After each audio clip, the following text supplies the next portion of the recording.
ټول دنیا پتا رڼا شو حسن دار نبی ټول دنیا پتا رڼا شو حسن دار نبی نور الانوار نبی نور الانوار نور الانوار نبی نور الانوار ټول دنیا پتا رڼا شو ژوند لار زمنګ د نن ورځې د خپرونې موضوع بیا هم جنت زمنګ په کورونو کې نور الانوار نبی نور الانوار نور الانوار نبی نور الانوار بسم الله الرحمن الرحيم الحمد لله رب العالمين حمد الشاكرين الصلاة والسلام على سيد الأنبياء والمرسلين سيدنا ونبينا وشفيعنا ومولانا محمد وعلى آله وأصحابه الطيبين الطاهرين قدرمن اوریدونکو د ژوند د لارې د خپرونې مینوالو السلام علیکم ورحمت الله وبرکاته ستاسو روغتیا او خوشحالي د پاک رب نه غواړم په دې هیله چې د صحت او عافیت جامې پر تن ولرئ او خوشحالي مو په برخه وي دا د زه محمد یاسین فهیم د ژوند د لارې د خپرونې په وړاندې کولو کې ستاسو په خدمت کې یم زمنګ د نن ورځې د خپرونې موضوع بیا هم جنت زمنګ په کورونو کې قدرمنو اوریدونکو په ځانګړې توګه میندو او پلرونو کله چې تاسو په خپلو اولادونو کې یوه تیروتنه وینئ نو تاسو اوچت شئ هغه تیروتنه د خپلو اولادونو په مخه کې صحیح کړئ تر څو ستاسو اولادونه په دې باندې پوه شي چې دا تیروتنه ده دا بد کار دی کله به بیا هم هغه تیروتنې ته لاس اوږد نه کړي صحابه کرام رضوان الله تعالی علیهم اجمعین فرمایی موږ په جماعت کې ناست رسول اکرم صلی الله علیه وسلم جماعت ته راغی مخې قبلې طرف ته واړوه د دې لپاره چې مونځ وکړي په دې وخت کې ناڅاپه رسول اکرم صلی الله علیه وسلم د خپلې مخه کې د پوزې لږ اوبه ولیدلې نو رسول اکرم صلی الله علیه وسلم پورته شو له موږ سره خبرې ونه کړې رسول الله صلی الله علیه وسلم د لرګي یوه ټوټه پیدا کړه او د پوزې اوبه یې د لرګي په ټوټې سره لرې کړې موږ ورته کتل د دې نه وروسته رسول اکرم صلی الله علیه وسلم د پوزې په هغه اوبو باندې خاورې واچولې موږ رسول الله ته کتل خو رسول الله صلی الله علیه وسلم زموږ سره خبرې نه کولې د دې نه وروسته رسول اکرم صلی الله علیه وسلم موږ ته وویل څوک ما ته عطر راوړي یو کوچنی هلک زموږ له منځه پاڅېده او خپل کور ته لاړه رسول اکرم صلی الله علیه وسلم ته عطر راوړل تاسو ګورئ رسول الله صلی الله علیه وسلم تیروتنه په خپله صحیح کوي رسول الله صلی الله علیه وسلم ته چې کله عطر راوړل رسول الله هغه عطر په خپل لاس باندې وپاشل له دې نه وروسته موږ ته را وکتل او ویې فرمایل آیا ستاسو په منځ کې څوک دا خبره خوښوي یا دا غواړي چې الله رب العزت یې مخ واړوي صحابه کرام رضوان الله تعالی علیهم اجمعین فرمایي موږ هیڅ ونه ویل رسول الله صلی الله علیه وسلم بیا دغه پوښتنه وکړه موږ بیا ځواب ورنک رسول الله صلی الله علیه وسلم په دریم وار دا پوښتنه وکړه آیا ستاسو په منځ کې څوک داسې شته چې دا خبره خوښوي چې الله ته مخ واړوي نو موږ وفرمایل ای د الله رسوله هیڅوک یې نه غواړي چې الله رب العزت ترې مخ واړوي نو بیا محمد رسول الله صلی الله علیه وسلم وفرمایل کله چې یو له تاسې نه مانځه ته درېږي او مخ قبلې ته کوي نو الله رب العزت د هغه او د قبلې ترمنځ هغه ته مخ ګرځوي نو کله چې ستاسو او د قبلې ترمنځ لاړې یا د پوزې اوبه پرتې وي نو الله رب العزت بیا مخ ګرځوي نو تاسو در خپل در مخه څوک چې قبلې ته مخ اړوي هلته لاړې مه توکوئ د پوزې اوبه مه تویوئ صحابه کرام رضوان الله تعالی علیهم اجمعین فرمایي موږ وفرمایل ای د الله رسوله په الله قسم نور به دا کار ونه کړو تاسو ګورئ رسول الله صلی الله علیه وسلم له تندې او سختې طریقې څخه ګټه وانخیسته مګر په داسې طریقې هغوی خبر کړل چې رسول الله صلی الله علیه وسلم ته غوږ کیږدي او په خپله ځانونه ملامت کړي ولې موږ معتقد یو چې زموږ بچیان احمق دي ناپوه دي د هغوی په وړاندې زموږ طریقې نصیحت تمسخر، رټل، ملامتیا، تهدید، سپکاوی او مقایسې دي. ولې د رسول الله صلی الله علیه وسلم له طریقې څخه د تیروتنو په درملنې او معالجې کې ګټه نه اخلو؟ تاسو د خپلو اولادونو تیروتنې د رسول اکرم صلی الله علیه وسلم په طریقې باندې معالجه کړئ، کله به بیا هم ستاسو اولادونه تیروتنو ته اقدام ونه کړي او بد کار ته به لاس اوږد نه کړي. نو په خپله تیروتنې صحیح کړئ چې ستاسو اولادونه په دې باندې پوه شي چې دا تیروتنه ده او کله بیا هم دې کار ته اقدام ونه کړي. همدارنګه پلرونو او میندو د خپلو اولادونو له وړتیاوو څخه ګټه واخلئ او د هغوی پامونه جوړ کړئ. یوه ډله ځوانان دي چې په شرارت او رذالت کې مشهور دي. دا په هر ځای کې شته، مګر آیا موږ هڅه کړې چې د هغوی وړتیاوې او استعدادونه ځان ته معلوم او کشف کړو؟ دغه شرارت او رذالت د هغې انرژي نتیجه ده چې ښه پاملرنه ورته نه ده شوې. دغه وضعیت زموږ د زیاتو ځوانانو دی او دوی د دې لامل کیږي چې له استعدادونو څخه د سمې ګټې اخیستنې پر ځای د سمې او پر ځای پاملرنې د نشوالي په نتیجه کې د لویو ستونزو مرتکب کیږي. موږ د هغوی وړتیاوو او د هغوی استعدادونو نه ګټه نه ده اخیستې، نو ځکه هغوی شرارت کوي، ځکه هغوی رذالت کوي. تاسو ګورئ د مکې مکرمې د فتحې په ورځ محمد رسول الله صلی الله علیه وسلم حضرت بلال حبشي رضی الله تعالی عنه ته امر وکړه چې د کعبې پر سر د مسلمانانو لپاره اذان وکړي. کله چې حضرت بلال رضی الله تعالی عنه د کعبې سر ته پورته شه او اذان یې شروع کړ، په دې ځای کې د ابو محذوره په نامه یو 14 کلن ځوان و چې هغه ډېر ښایسته آواز او خوږ غږ درلود. نو کله چې بلال رضی الله تعالی عنه اذان شروع کړ، دې په حضرت بلال رضی الله تعالی عنه باندې مسخرې کولې. دا کار یې ځکه کوه تر څو چې خلک په حضرت بلال رضی الله تعالی عنه باندې وخاندي، تر دې چې د دغې خندا غږ دومره لوړ شو چې محمد رسول الله صلی الله علیه وسلم ته ورسید. بلال رضی الله تعالی عنه په اذان مشغول. نو رسول اکرم صلی الله علیه وسلم د ابو محذوره پر کیسه باندې پوه شه، وی فرمایل تاسو هغه ما ته راولئ. دغه 14 کلن ځوان چې ډېر ښایسته آواز یې درلوده، دا وایي زه محمد رسول الله صلی الله علیه وسلم ته بوتلم او پر دې پوه شوم چې رسول الله صلی الله علیه وسلم خو ما وژني.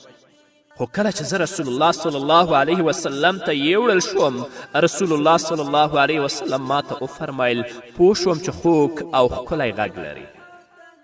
ابو محذوره وایي ما رسول الله صلی الله علیه وسلم ته کتل، نو رسول الله راته وفرمایل آیا تا ته اذان در زده نه کړم؟ ومې ویل هو ای د الله رسوله ما ته اذان را زده کړه. په داسې حال کې چې خلکو کتل، زه یې ونیولم. رسول الله صلی الله علیه وسلم اذان کوه او ما به هغه ټکي رسول الله صلی الله علیه وسلم سره تکرارول، په داسې حال کې چې زما مخ، زما زړه او زما تندی غوړېدل، نور پکې پیدا کېده. دا ځوان وایي کله چې رسول اکرم صلی الله علیه وسلم دا کار وکړه، زړه مې له ایمان او یقینه په دې ډک شو چې هغه د الله رسول او د الله پیغمبر دی.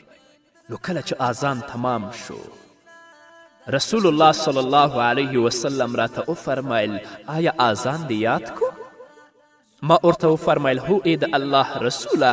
نو رسول الله صلی الله علیه وسلم بیا راته وفرمایل ته د اهل مکې مؤذن یې. د دغه حدیث راوي ابو محذوره وایي کله چې زه 40 کلن شوم، نو د هغه راهیسې زه د رسول الله صلی الله علیه وسلم په وینا باندې د مکې د خلکو مؤذن یم. دی به ژړل او ویل به رسول الله صلی الله علیه وسلم زه د مکې مؤذن کړم، په داسې حال کې چې ما په حضرت بلال رضی الله تعالی عنه باندې مسخرې کولې او تر نننۍ ورځې پورې زه د اهل مکې مؤذن یم. که چیرې قدرمنو اوریدونکو موږ او تاسې د محمد رسول الله صلی الله علیه وسلم طریقې په مخ کې واچوو او هغه پلي کړو، باید د امت د ځوانانو پر لاس غورځنګ او پاڅون رامنځته شي. خو توسه موږ د بلنې په طریقې باندې نه یو پوه شوي، تروسه موږ د دعوت په طریقې باندې نه یو پوه شوي، تروسه پورې موږ د نصیحت په طریقې باندې نه یو پوه شوي. که چا کې لږ غوندې ناروا کار وینو، هغه ته یا کافر وایو یا فاسق ورته وایو. یا هغه داسې رټو چې زموږ خبرې اصلا په هغه باندې تاثیر نه کوي، د هغوی په زړونو کې زموږ نفرت او زموږ کرکه پیدا کیږي. نه راشئ د خپلو اولادونو د استعدادونو او د وړتیاو نه ګټه واخلئ، کیدای شي چې هغوی دین لپاره لوی خادمان جوړ شي، لکه څنګه چې رسول اکرم صلی الله علیه وسلم د ابو محذوره د وړتیا څخه ګټه واخیستله او هغه یې د مکې مؤذن مقرر که، او حال دا چې هغه په حضرت بلال رضی الله تعالی عنه باندې مسخرې کولې. دا هم وایم مور او پلار ته، کله چې په خپلو اولادونو کې یو نیک کار وینئ، استعداد و وړتیا وینئ، هغوی وهڅوئ او تشویق یې کړئ.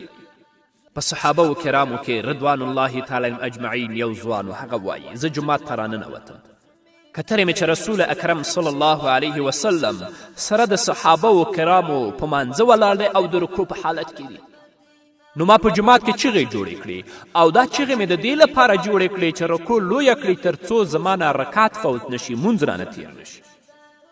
کله چې رسول اکرم صلی الله علیه وسلم د مانځه نه فارغیږي، رسول الله صلی الله علیه وسلم هغه ته څه وایي؟ الله رب العزت دې ستا حرص په لمانځه کې زیات کړي، د دې نه هم مګر بیا دغه کار تکرار نه کړي، چغې په مانځه کې مه وهه، په جومات کې چغې مه وهه.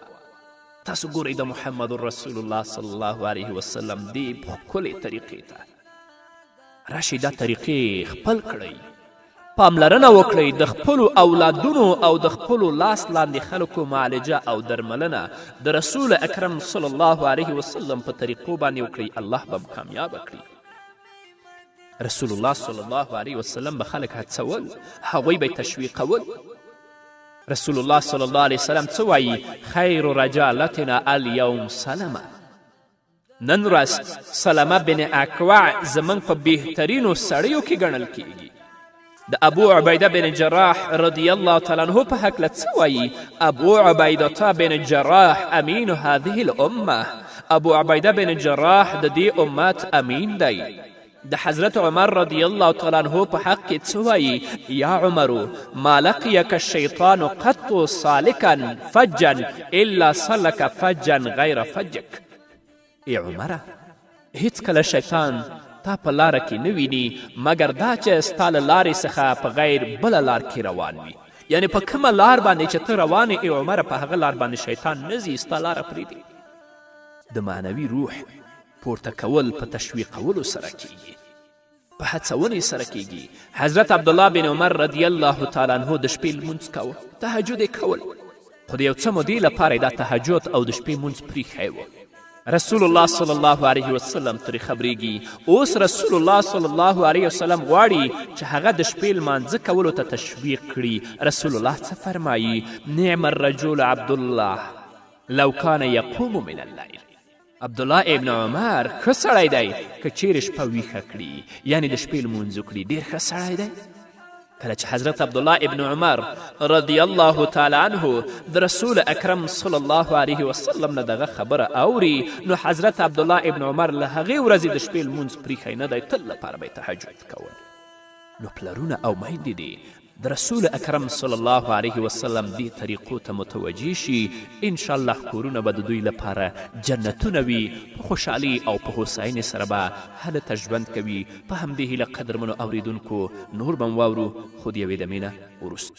والله ګران رسوله، د زړه درمان رسوله، د کل جهان رسوله، لاړې معراج ته د الله سره رازدار نبی، لاړې معراج ته د الله سره رازدار نبی، نور الانوار نبی، نور الانوار، نور الانوار نبی، نور الانوار. ټول دنیا پتا رڼا شو حسن دار نبی، ټول دنیا پتا رڼا شو حسن دار نبی، نور الانوار نبی، نور الانوار، نور الانوار نبی، نور الانوار. تاکړو روخانه هر دیار په هر لار نبی، نور الانوار نبی، نور الانوار. قدرمنو اوریدونکو، بیا هم زموږ سلامونه او نیکې هیلې ومنئ. پلرونه او میندې باید خپلو اولادونو سره خبرې پرانیزي، هغوی سره مناقشه وکړي تر څو د پلرونو او د میندو خبرې د هغو د اولادونو لپاره د هدایت او د لارښوونې لامل وګرځي. کله چې په خپلو اولادونو کې یو بد کار وینئ، زر تر زره لاس په مجازاتو په وهلو او په ټکولو باندې مه پورته کوئ. یا کله چې هغوی یوه بده غوښتنه لري، تاسو زر تر زره لاس په مجازاتو مه پورته کوئ، بلکې هغوی سره خبرې اترې وکړئ، خبرې پرانیزئ، مناقشه وکړئ تر څو چې ستاسو خبرې د هغوی د هدایت او د رهنمایي لامل وګرځي. رسول اکرم صلی الله علیه وسلم د صحابه و کرامو رضوان الله تعالی علیهم اجمعین په منځ کې ناست و. یو ځوان راغی. هغه ځوان رسول اکرم صلی الله علیه وسلم ته څه وایي؟ ای د الله رسوله، ما ته د زنا په باره کې اجازه راکړه. تاسو ګورئ اوس محمد رسول الله څه کوي. صحابه و کرامو رضوان الله تعالی علیهم اجمعین غوښتل چې په دې ځوان باندې برید وکړي چې آیا ته د محمد رسول الله صلی الله علیه وسلم په مخ کې داسې بیادبه خبرې کوي؟ اما رسول اکرم صلی الله علیه وسلم فرمایي پرېږدئ، ما ته یې راوړاندې کړئ. هغه ځوان رسول اکرم صلی الله علیه وسلم ته راوړاندې کوي. رسول الله صلی الله علیه وسلم ورته فرمایي آیا دا کار دې د مور لپاره خوښوي؟ هغه ځوان ورته وایي نه، هیڅکله نه. بیا رسول اکرم صلی الله علیه وسلم ورته فرمایي آیا دا کار دې د ترور یعنی د خاله لپاره خوښوي؟ هغه ځوان ورته وایي نه، هیڅکله نه. بیا رسول اکرم صلی الله علیه وسلم ورته فرمایي آیا دا کار دې د عمل لپاره خوښوي؟ هغه ځوان ورته وایي نه، هیڅکله. رسول اکرم صلی الله علیه وسلم بیا ورته فرمایي آیا دا کار دې د خور لپاره خوښوي؟ هغه ځوان ورته وایي نه، هیڅکله. نو رسول اکرم صلی الله علیه وسلم ورته فرمایي همدا ډول هغه څه چې ته یې د خپلې کورنۍ لپاره نه خوښوي، خلک یې د خپلو بچیانو، خالهګانو، عمهګانو او میندو لپاره نه خوښوي. هغه ځوان د رسول اکرم صلی الله علیه وسلم تر مخه توبه وباسي، کله بیا هم هغه ګناه ته او زناه ته لاس نه اوږدوي. ګورئ رسول الله صلی الله علیه وسلم هغه سره مناقشه وکړه، هغه سره خبرې اترې پرانستلې، د هغه سړي د هدایت او د هغه ځوان د هدایت او د لارښوونې لامل وګرځېدې. نو ای پلرونو، ای میندو، راځئ چې توبه وکړو، په ګډه پر توبې باندې نیت وکړو، خپل بچیان متوجه کړو لکه څنګه چې محمد رسول الله صلی الله علیه وسلم وکړل. دا هم زمونږ د ورونو او زمونږ د خویندو لپاره یو داسې دعوت دی چې پلرونو او میندو ته مو په احترام کولو سره په احترام او قدردانی کې مرسته کوي. له پلار سره مو په دوست کېدلو سره به یوه نوې پاڼه پیل کړئ. کله چې پر دې ګام اقدام کوئ، یعنی هغوی ته ورنږدې کیږئ چې پلرونه او میندو مو تاسو ته احترام وکړي، له پلار سره مو دوست شئ. له پلار سره د دوست ته چې ستا درناوی وکړي. له پلرونو څخه زما غوښتنه دا ده چې د خپل زوی درناوی دې وکړه. له ځوانانو څخه زما هیله دا ده چې له پلرونو سره مو دوست شئ، هغوی ته نږدې شئ، هغوی ته مو زړونه پرانیزئ، له هغوی سره مشورې وکړئ، نظر یې وپوښتئ تر څو پر دې باندې پوه شئ د هغوی تجربه تشه د باد هوا نه ده، نو هغوی به ستا درناوی وکړي، له تاسې سره به خپل خوی او چال چلند کې بدلون راولي او په ناڅاپه ډول به د هغوی په سترګو کې لوی کسان شي او ستاسو کورونه به ستاسو لپاره جنتونه جوړ شي. نن ورځ چې زموږ په کورنیو کې درد دی، غم دی او همدارنګه خفګان دی، یو بل سره نفاق او شقاق، کرکه او نفرت دی، موږ د یو بل په قدر باندې لا تروسه نه یاستو پوه شوي. که د یو بل په قدر باندې پوه شو، کله به هم دې کارونو ته اقدام ونه کړو. نه راځئ د خپلو کورونو نه په دنیا کې جنتونه جوړ کړئ. همدارنګه پلرونو او میندو ته دا وایم، کله چې ستاسو اولادونه یو بد کار وکړي یا خپل اولادونه په یو بد کار باندې ووینئ، زر تر زره په مجازاتو او په وهلو ټکولو باندې لاس مه پورته کوئ، بلکې له مجازاتو څخه مخکې هغوی سره نرمې خبرې وکړئ او هغوی د بدو فعلونو د بدو عواقبو نه خبر کړئ. کله به بیا هم بد کار ته لاس اوږد نه کړي. تاسو ګورئ محمد رسول الله صلی الله علیه وسلم په خپل ژوند کې کله ښځه او خدمتګار نه دی وهلی. ما ضرب رسول الله صلی الله علیه وسلم خادما ولا امرأة قط. رسول الله صلی الله علیه وسلم هیڅ کله خادم او ښځه نه ده وهلی. نو قدرمنو اوریدونکو، مجازات مناسبه وسیله نه ده او مجازات لومړنی غوروالی نه دی.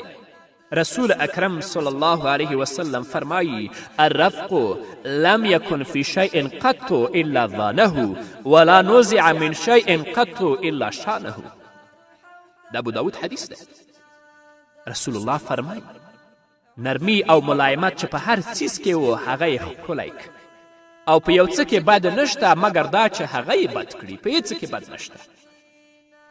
همداراز رسول اکرم صلی الله علیه وسلم فرمایی د مسلم حدیث دی ان الله رفیق یحب الرفق ویعطی علی الرفق ما لا یعطی علی العنف. بېشکه الله نرم دی، نرمی او ملایمت الله خوښوي او په نرمی سره شیان ورکوي چې په سختی او تندي سره یې نه ورکوي. د رسول الله صلی الله علیه وسلم له دغه مبارک حدیث څخه هدف دا دی چې د روزنې او تربیې لپاره د بدیلونو په لټه کې اوسو، مجازاتو ته زر تر زره لاس پورته نه کړو. پر دې موضوع له خبرو کولو څخه زموږ راز دا دی چې مجازات د مور او پلار په چال چلند کې د بچیانو د رغبت او میلان د له منځه تللو لامل کیږي. کله چې مور و پلار په مجازاتو باندې لاس پورته کی او تل لپاره خپل اولادونه په کوتک وهي، نو د اولادونو په زړونو کې د مور او د پلار محبت کمیږي، میلان کمیږي، رغبت کمیږي. نو کله به هم بیا د اولاد د خپل مور و پلار د خبرو ته غوږ کینږدي. نه هغوی چې کله بد کار کوي د هغه بد فعل او بد کار د عواقبو نه خبر کړئ. که بیا هم په دې باندې نه پوهېدل بیا تاسو اقدام په مجازاتو باندې کولی شئ. نو قدرمنو اورېدونکو، دا به زموږ د نن ورځې خپرونه چې ستاسو درانه حضور ته وړاندې شوه. تر بلې خپرونې پورې چې زه بیا هم ستاسو درانه حضور ته راځم، تاسو ټول په پاک رب سپارم. پاتې ژوندم نیکمرغه، ښاد، بریالي او کامیاب اوسه. چې رهنمایي زموږ ښکلی پیشوایي زموږ ښکلی پیشوایي زموږ تمام عالم ته هدایت شول نامدار نبی. تمام عالم ته هدایت شول نامدار نبی. نور الانوار نبی نور الانوار. ټول دنیا پتا رڼا شوه حسن دار نبی. نور الانوار نبی نور الانوار. تکړو روښانه هر دیار په هر لار نبی. نور الانوار نبی نور الانوار. نور الانوار نبی نور الانوار. سوی د نبیانو امام د مرسلانو امام د مرسلانو امام. الله درکړی لوی اعزاز د جلوه دار نبی. الله درکړی لوی اعزاز د جلوه دار نبی. نور الانوار نبی نور الانوار. نور الانوار نبی نور الانوار. ټول دنیا پتا رڼا شوه حسن دار نبی. ټول دنیا پتا رڼا شوه حسن دار نبی. نور الانوار نبی نور الانوار. نور الانوار نبی نور الانوار. تکړو روښانه هر دیار په هر لار نبی. نور الانوار نبی نور الانوار. داستا صفت د قرآن ته محبوب د سبحان ته محبوب د سبحان. تاج د لولاک باندې موصوف یې ته تاجدار نبی. تاج د لولاک باندې موصوف یې ای تاجدار نبی. نور الانوار نبی نور الانوار. نور الانوار نبی نور الانوار. ټول دنیا پتا رڼا شوه حسن دار نبی. ټول دنیا پتا رڼا شوه حسن دار نبی. نور الانوار نبی نور لنوار ډیر ناقرار یم زه پزړه بیمار یم زه پزړه بیمار یم زه ای د حماس د سترګو تور د زړه قرار نبی ای د حماس د سترګو تور د زړه قرار نبی نور لنوار نبی نور لنوار ټول دنیا پتا رڼا شو حسن دار نبی ټول دنیا پتا رڼا شو حسن دار نبی نور لنوار نبی نور لنوار تاکړو روخانه هر دیار په هر لار نبی